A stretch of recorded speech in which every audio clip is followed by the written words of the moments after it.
منزلت عطا فرمائی کہ دنیا میں آئے تو آتے ہی روزہ رکھ لیا.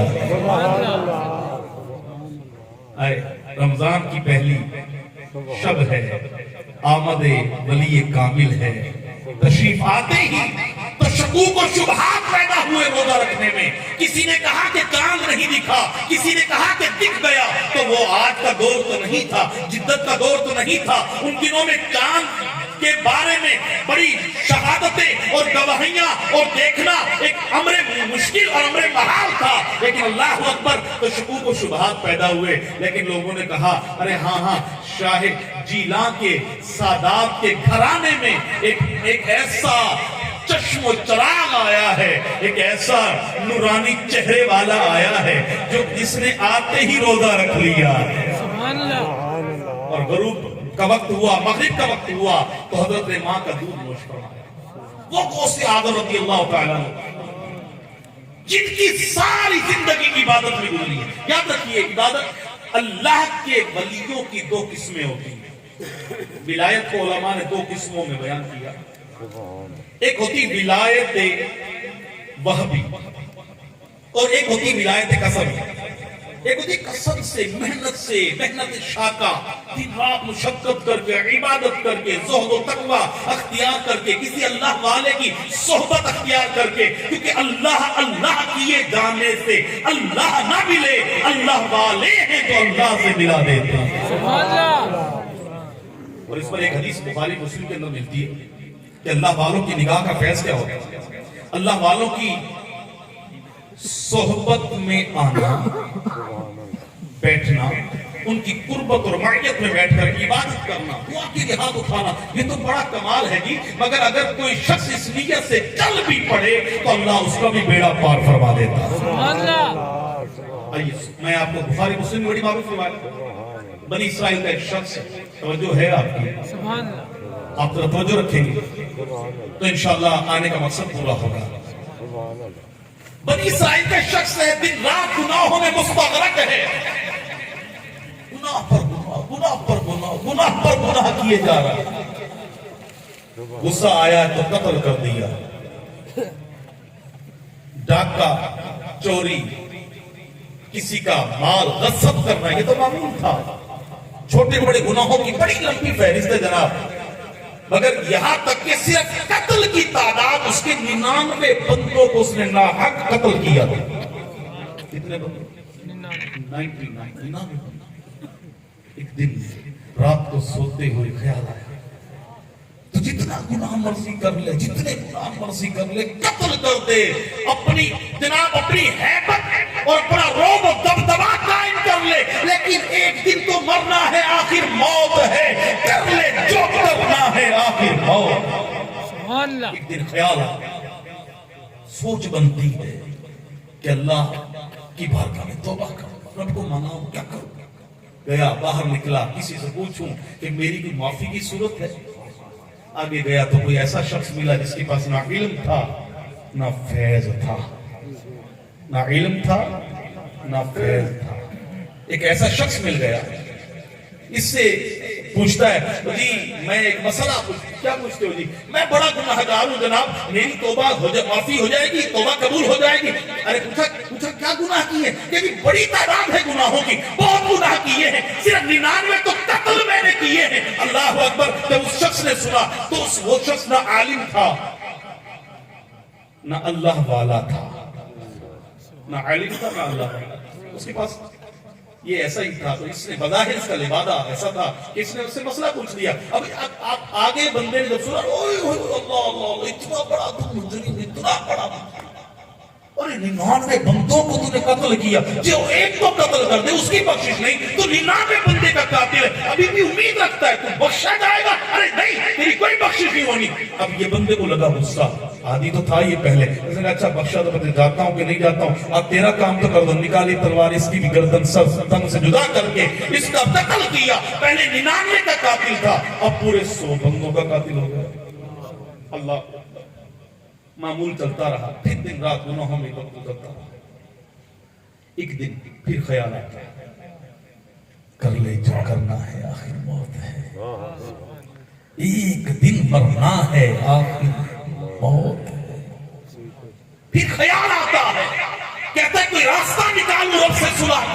ہے, اللہ کی جناب میں جانا ہے, اس سے معافی طلب کرنی ہے. اللہ اکبر سنے اب نکلتا ہے تو آگے کسی اللہ والے سے ملاقات ہو جاتی ہے, کسی اللہ والے سے ملاقات ہو جاتی ہے. اور کہتے ہیں اللہ اللہ کیے جانے سے اللہ نہ ملے, اللہ والے ہیں جو اللہ سے ملا دیتے ہیں. حضرت قبلہ حضور کو ایک مسئلہ پوچھنا ہے.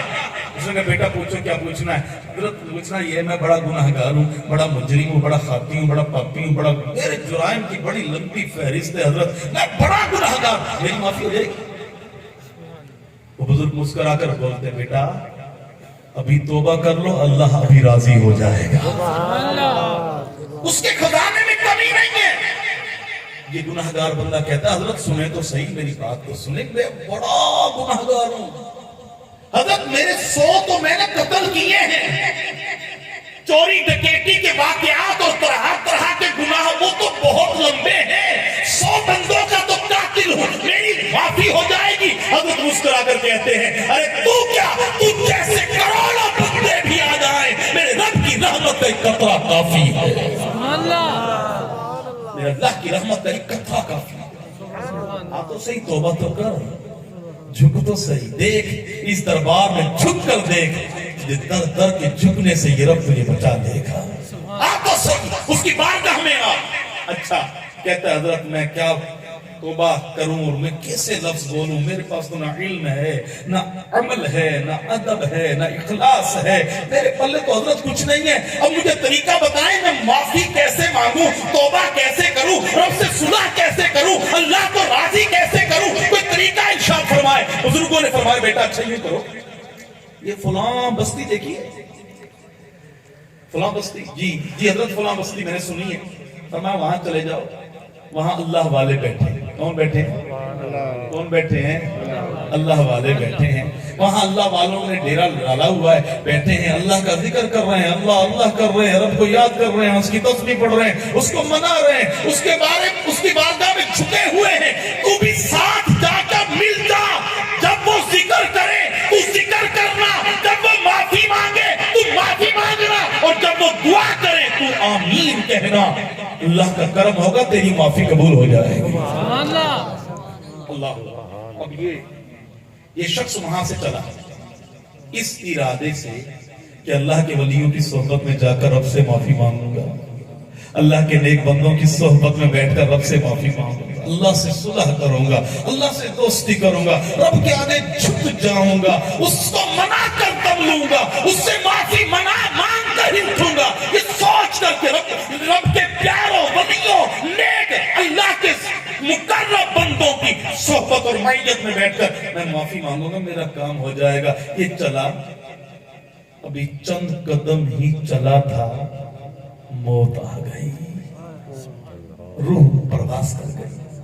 اور قانون قدرت یہ ہے جب کوئی نیک آدمی کا انتقال ہوتا ہے تو اللہ کی رحمت کے فرشتے جنت سے جنتی سامان لے کر آ کر اس کا استقبال کرتے ہیں.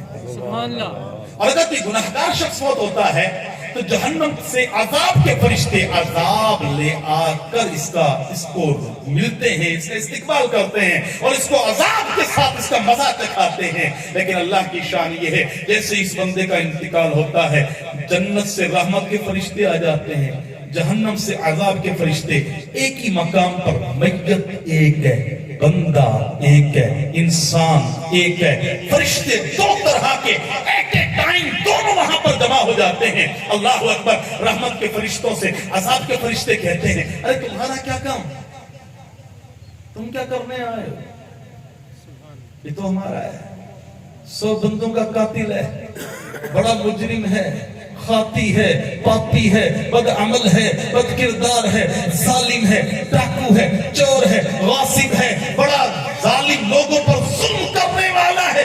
یہ تو آج مر گیا تو یہ ہمارے حصے کا ہے, ہم اس کو جہنم کے عذاب کا مزہ چکھائیں گے, اس کو جہنم کے مزے چکھائیں گے. تم کیا کرنے آئے ہو؟ تو رحمت کے فرشتے جواباً کہتے ہیں ہے تو ایسے جیسے تم نے کہا, یہ تھا تو ایسا ہی, باقی بڑا مجرم خاطی ہے, مگر یہ دیکھو کہ رب سے صلح کے لیے اللہ سے توبہ کرنے کے لیے، رب سے معافی مانگنے کے لیے، نیک لوگوں کی صحبت میں جانے کے لیے چل پڑا۔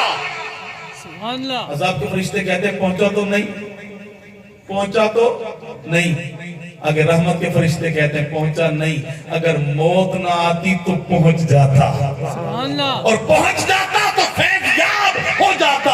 اللہ اکبر۔ خیر، دونوں فرشتوں میں جب یہ کلام ہوتا ہے، رب کائنات ارشاد فرماتا ہے، حدیث کے اندر الفاظ ہے، رب العالمین فرماتا ہے فرشتوں تمہارا فیصلہ میں رب العالمین کرتا ہوں، لبیک مولا۔ ارشاد فرما، رب فرماتا ہے فرشتوں جہاں سے یہ چلا اور جہاں مرا اس فاصلے کو ناپ لو، جہاں مرا اور جہاں نیک لوگوں کے پاس جا رہا تھا اس فاصلے کو ناپ لو۔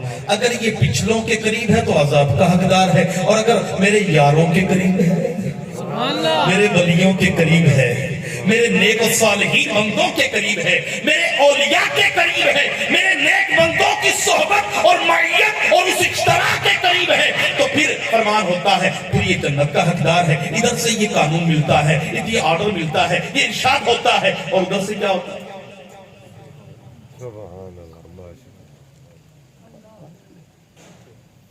ادھر سے یہ فرمان، ادھر سے رب فرماتا ہے اے زمین، کیا فرمان ہوتا ہے؟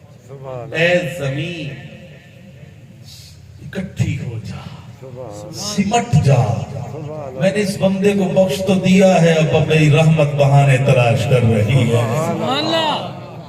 ادھر سے حکم ہوتا ہے، ارے تھا تو یہ پچھلوں کے قریب، زمین سمٹ گئی، اکٹھی ہو گئی اور ستر گئی، تو پھر وہ بندہ رب کے نیک بندوں کے قریب ہو گیا، اور اللہ اکبر عزیزان محترم، یوں اس کی بخشش و مغفرت کا اہتمام ہو جاتا ہے۔ تو یہ بخاری اور مسلم کے اندر یہ حدیث کا جو واقعہ بیان کیا گیا، جس کو میں نے آپ کو اپنے زبان میں، اپنے الفاظ میں بیان کیا، جس کی تشریح کے ساتھ میں نے آپ کے گوش گزار کیا، اب آئیے ذرا اسی حدیث پر غور کرتے ہیں۔ توجہ ہے آپ؟ آئیے اسی حدیث پر غور کرتے ہیں۔ یہ بندہ کون تھا؟ یہ کون تھا؟ یہ تھا بنی اسرائیل کا فرد، پچھلے نبیوں کا امتی، پچھلے نبیوں کا امتی۔ اور اگر وہ اللہ کے ولی کی صحبت میں جانے کے لیے چل پڑے وہ بخشا جائے۔ اب میں سوال کرتا ہوں، اگر ہو رب کے محبوب کا امتی، امت محبوب کا فرد ہو، اور اگر چل پڑے اللہ کے ولیوں کی صحبت میں آنے کے لیے اور چل کر پہنچ بھی جائے، تو بتاؤ اس پر اللہ کی رحمت کیسے برسے گی؟ اس پر کتنی رحمت برسے گی، اس پر کتنا کرم ہوگا۔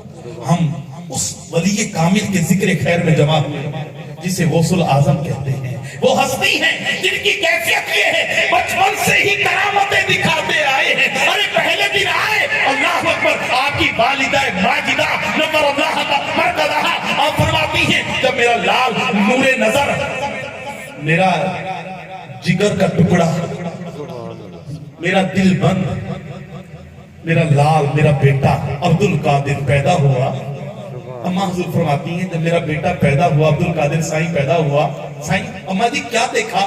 فرمایا جب میں نے اپنے بیٹے کو اٹھا کر اپنے سینے سے لگانا چاہا تو میرے بیٹے کے ہونٹ جنبش کر رہے تھے، ارتعاش کر رہے تھے، حرکت کر رہے تھے، اور ننھی ننھی سی آواز آ رہی تھی۔ میں نے کان لگا کر سنا تو میرا بیٹا پیدا ہوتے ہی اس کی زبان سے یہ جاری تھا، اللہ اللہ اللہ اللہ اللہ۔ فرماتی ہے میرے قریب کوئی نہ تھا، میں نے میرے بیٹے کو دیکھا تو میرے بیٹے کی زبان اللہ کا ذکر کر رہی تھی۔ جو آتے ہی ذکر اللہ کرے، جو آتے ہی گویا روزہ رکھے، جو آتے ہی لوگوں میں نور تقسیم کرائے، جس کے آتے ہی فیض عام جاری ہو جائے، اس ہستی۔ اللہ اکبر، اللہ اکبر، اللہ اکبر، سبحان اللہ۔ آپ کے نانا حضور، ایک کتاب میں دادا حضور کا بھی ذکر ملتا ہے، نانا حضور کے آستانے پر ایک مائی آتی ہے، سبحان اللہ سبحان